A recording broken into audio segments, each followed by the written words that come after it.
let's get straight to it, Vince. The trade that everybody was waiting for, a lot of people were hoping for, clamoring for.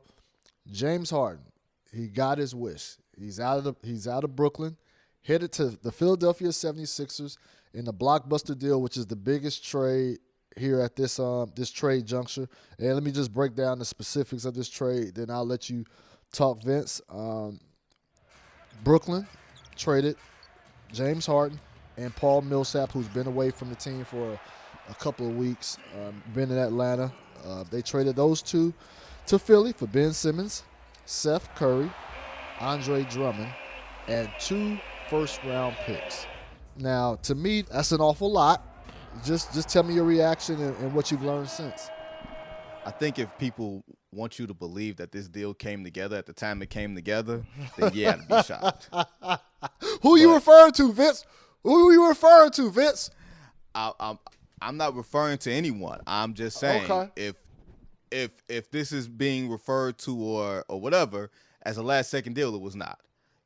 Remember, I just not even to get too inside baseball with y'all, but I'd heard from multiple people. I heard from one GM that said, "You text me James Harden is James Harden's expected to be in Philly," and then there was a mystery third team that I was told that was involved, and a lot of the same names that wound up going to Brooklyn, with the exception of one other big name, wound up playing out this way. So my thought was, okay, it's going to be an exchange of draft picks with this third team. It's going to be maybe another player, maybe a big that's going to be involved. So I wasn't surprised by the time the trade happened. Me and you were basically texting right before you got confirmation that the deal was done. So no, I'm not shocked. Maybe Daryl Morey getting his way. To some people, I'm sure that won't sit well considering how that whole thing with Ben Simmons played out. And I'll tell you this, Chris, I think the reason James Harden started acting up was the moment the Nets let Kyrie Irving come back. Okay.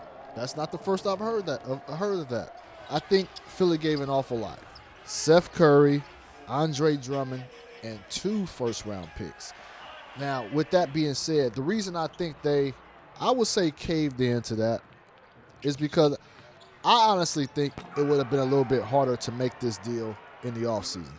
And the reason I say that is because I think I mentioned it before on this podcast about how there are rival executives out there that are waiting for the opportunity to inform the league that there's tampering going on. And another element of this whole deal right here is how is this going to work for Embiid in Philly? I think it's going to work pretty well in Brooklyn because, Vince, I was around the Brooklyn Nets for 3 straight weeks. TNT, 3 straight weeks. I was talking to players, looking at players. They were exhausted. I'm talking about just mentally exhausted with everything that's going on around that team. James Harden primarily, but then also Kyrie's situation. They knew that James Harden did not want to be there. It was a dark cloud over that team. And their roles are changing from day to day. There were complaints internally about the style of play, that James Harden likes to play. There was all type. Like, the Nets, they tried to keep that on a low. Like, James Harden wants to be there. Whatever. All that nonsense. Whatever. But they had to make this move. They couldn't have this going on the rest of the season. But in Philly, is James all of a sudden going to be motivated? Well, I think initially, yes. James has to bring it. He has to bring it. He's going to have everybody on his neck right now because of the way he's executed 2 get-out cards within a year. That's uncommon. And so he's going to have to show up and show out moving forward, or his legacy can be severely dampened by these last 2 or 3 weeks. And put it like this, make no mistake, Kevin Durant was sick of James Harden too. All right? Mm-hmm. If y'all didn't realize that, Kevin Durant was tired too. This trade doesn't happen if Kevin Durant doesn't say, hey, man, get this dude out of here.